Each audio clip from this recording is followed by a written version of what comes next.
Yes. Okay.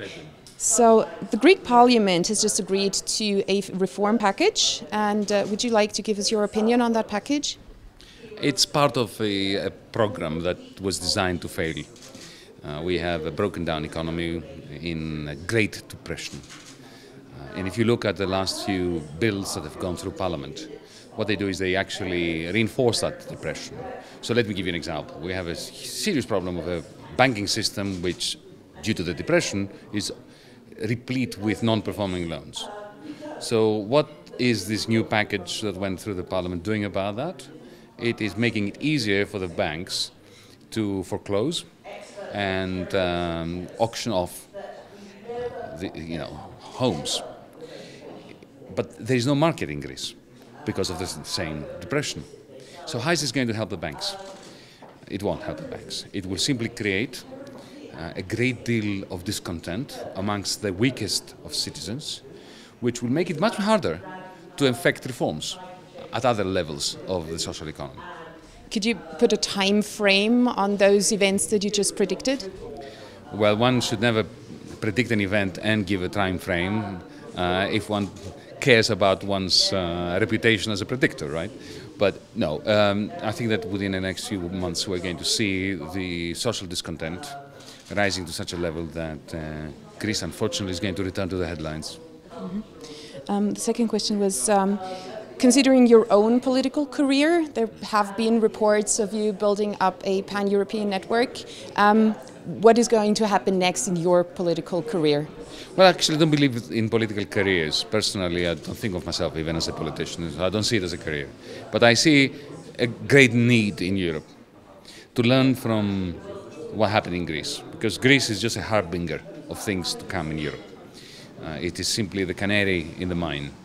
And it is essential that Europeans find it in themselves to come closer together and to force our politicians and our bureaucrats to stop this process of fragmentation, which is calamitous for Europe. We've been integrating and uniting for many decades, but in the last 5, 6, 7 years, due to this crisis of a very badly designed monetary system, we are being divided by a common currency, which is an irony. And the only way to overcome this is through greater democracy at the European level. My experience in the Eurogroup was that it was a highly inefficient body, operating in complete secrecy, without any democratic accountability. And you see, democracy is not a luxury, especially not a luxury to be afforded to creditors and to be denied to debtors. Democracy was invented because of all the alternatives. It's the best way of managing our social economies. And the economic crisis we have is largely due to the democratic deficit. That can only be fixed at the European level. This is why we need the European movement for reinstalling democracy, or installing democracy possibly for the first time, at the level of Europe. Which measures do you have in mind that this union, this movement could take? Well, firstly, it would be good if every time our leaders meet at the European Council level, if there were minutes that we could read, or even a live feed when we could actually listen in and hear what they actually say on our behalf. It would be good if the Eurogroup was formalized, if there were minutes, if we had a live stream again. It is astonishing what effect that would have on improved governance when our representatives know that we're watching them when they are representing us. It sounds like a small step, but I believe that it's actually a momentous change. Beyond that, we need to reconfigure Europe. We need to have a Eurogroup that is accountable to Parliament, and to a Parliament that is not like the European Parliament that we have now, which is not really a Parliament because it can't legislate. The essence of democracy is to be able to dismiss those who make pivotal decisions on your behalf. We don't have this in Europe. We should have it. Okay. You are known as an opponent to austerity, but there seem to be nations like Cyprus, like Ireland, like Spain, who seem to benefit, to fare rather well with an austerity program.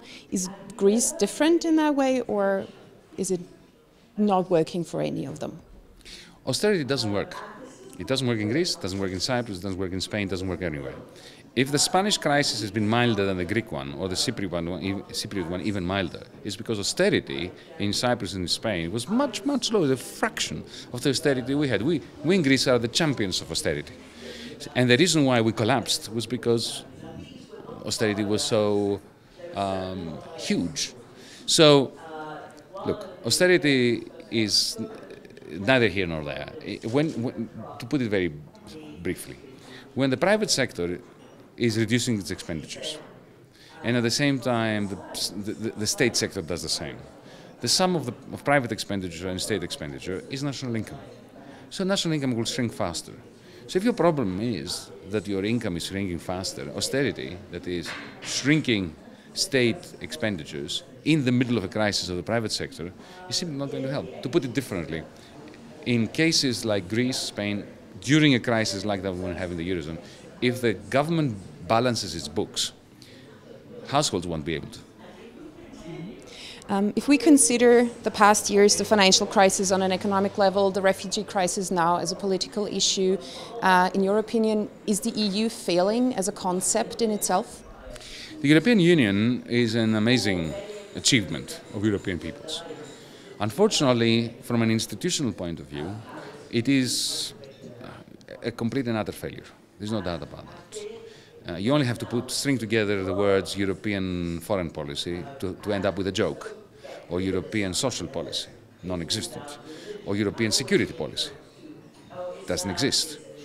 And indeed, if you look at it historically, it could not be otherwise, because Brussels was created as a technocracy to manage a cartel of coal, steel, which co-opted later farmers and so on. This is not a way to run a large economy and a society. It needs to be democratized, and if it doesn't get democratized, unfortunately, it will collapse. Okay. One last question that was given to me concerning a Brexit, and in relation to that, a possible Brexit, so an exit of Britain. Are those two still scenarios that are thinkable for you, that might even be promising? Promising, definitely not, because Greece should never have entered the Eurozone. But it's one thing to say we shouldn't have entered, it's quite another to say we should exit. A process of exiting is catastrophic, whereas it would have been beneficial not to have entered. But once we're in, we need to fix it. And if we start fragmenting the Eurozone with sequential exits, we are going to unleash centrifugal forces that we cannot control as Europeans. And that will have terrible consequences when it comes to politics, when it comes to even our culture. Britain is a different story because they are not in the monetary union. And nevertheless, still, what I keep telling my British friends is that whatever your criticisms of Brussels might be, and there's no more fierce critic of Brussels than I am, you can't really escape. You can get out, but you can't leave Europe. Your trade is with Europe. You have to stick around and help the rest of Europeans democratize Europe and reform our institutions. Okay. So now I would like to get to your talk. A few things you mentioned in your talk. You said the common currency is dividing us. In short words, how so? Well, it's very simple. Because it was so badly designed, it was bound to go into a major spasm, a major crisis. That crisis created unpayable debts and a dearth of investment throughout the Eurozone. If we keep pretending that this was not an architectural problem and we can solve it by means of more loans and more austerity, we're going to be shrinking our incomes further, we're going to be falling behind the Chinese, the Brazilians, the Americans in terms of investment, and we are going to be creating differential prospects for our people, turning one proud nation against another, which is already happening. So this is a recipe for fragmentation and for the dissolution of our common home in Europe. It's something that we should avert. Mm-hmm. How could a monetary union, in your opinion, be structured in order to work? Well, ideally, it should be a federation, a democratic federation. The problem is, we made a very major error in thinking that We begin with a monetary union, and that will help us. It will be a stepping stone towards a political union. It was exactly the opposite.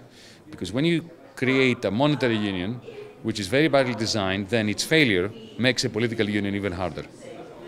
So what we now need to do, in the middle of this failure, we need to find the political energy which is necessary in order to use existing institutions that we have, and I was in my talk trying to give some of those examples, to stabilize the 3 or 4 crises we have regarding public debt, underinvestment, banks, and the poverty crisis that we have.